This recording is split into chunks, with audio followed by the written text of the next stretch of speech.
G'day and welcome back to RC Model Reviews. Now, a number of people noticed this on the bench in my review of the Tundra, part one of my Tundra review, and they said, review it, the Horus, you've got the Horus, review it. And in fact, it is the X12S Horus from FrSky. Well, at least this is the case it came in. And I just have to clear a few things up first of all. Now, there are a number of people around the world who have got these pre-release versions of the Horus. And why have we got them? Well, FrSky is a very clever company. That's why the Tyrannus is probably the #1 radio outside of perhaps the Spectrum on the market at the moment in terms of market share. Certainly in terms of its technological performance, I would rank the Tyrannus well ahead of the Spectrum radios, but that's something other people might contest. Anyway, the FrSky are quite smart, so they don't just come up with a radio, make it and inflict it on the market. They send out advanced copies to people around the world, people who they know they can trust to give them some advice, some comments, a bit of feedback so that they can further adjust, tweak, design both the product and the way it's manufactured and the firmware to suit the market or best match the needs of the market. So that's why I've got my advanced copy of the Horus. That's why other people have got them. Now, what I will be doing is over the next weeks, I will be liaising with FrSky, discussing various things that I think are good, things that I think are bad. So hopefully when this thing actually hits the market, it will be the best it can possibly be.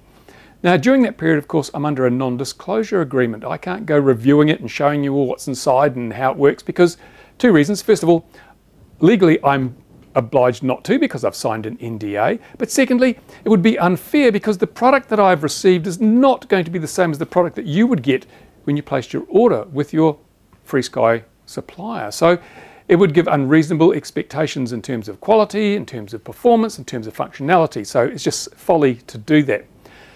There's also another reason because see this lovely case? Well, it's a great case for carrying your radio around, but it's a crap-ass case for shipping internationally. Look at this. This is the bit you didn't see yesterday. This is the bottom of the case. It's all stoved in because, and it's all cracked apart there because it didn't make the journey intact. I'm afraid my Horus needs some repairs, which is on one side is good because it means I will be looking even closer into the internals than I might otherwise have done because I'm going to have to pull it apart and replace some broken parts. It also shows the vigor and the enthusiasm with which the Chinese postage system deals to the products that go through it. So this is a fine case for carrying your radio to and from the field, but you wouldn't want to ship internationally, or obviously you shouldn't ship this internationally without some further reinforcement. It was surrounded by corrugated cardboard and bubble wrap, but it's still not enough. To my mind, if you're shipping transmitters internationally, you need to have them in a styrofoam, a shaped styrofoam compartment so that in this case, when the bottom was pushed in, the radio was pushed forward and the left-hand stick unit took all the impact, so the stick unit itself was damaged, which is a bit of a shame because they're very interesting stick units, but I'll know them inside out by the time I've repaired it. It's a bonus point. So there you go. That's why you won't be seeing me reviewing this radio in the next few days, but you will see me reviewing it when, possibly before it's released, when I know exactly what the production models are going to look like. But again, it's a big thumbs up to companies like FrSky that, as I say, have got the courage and the intelligence to consult so closely with people in the hobby who can tell them what's good about their product and what's crap before they start selling it. Brilliant idea, excellent. I'm so glad. That's probably why, as I say, the Tyrannus has become one of the leading radios in the whole hobby from, well, it didn't really exist until a few years ago. So that's amazing progress on the part of FrSky. So I'm really looking forward to having a look at it. I'll probably give you a few general feelings about the radio as the weeks go by, as I start using it, as I start taking a close look at it, but I can't disclose too much without FrSky's permission. Anyway, there you go.